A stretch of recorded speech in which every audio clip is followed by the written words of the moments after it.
Nilalanghap ni isa man sa dugong dumaloy, sa lupang sagana. Hindi lang sa pagsulat ng letra naging pangunahin ng bansa, maging sa digmaang hangad ng Supremo ang kalayaan.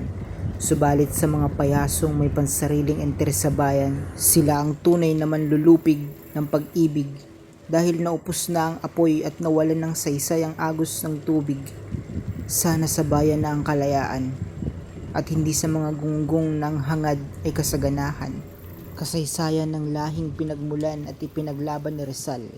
Sana hindi na maulit ang sakit na inukit ng digmaan at hindi na mawala ang hangad ni Bonifacio na pagmamahal. Pag-ibig sa tinubuang lupa at layang walang Kastila. Sana sa bayan na ang kalayaan. Huwag sana nating kalimutan ang sakripisyo nila. Sa kulay asol, dilaw, puti at pula, buksan yaring mata, Pilipinas, hanggang sa matakpan na ang kunwaring kalayaan. Matapos na sana, padayon at salamat, layang kasaysayan.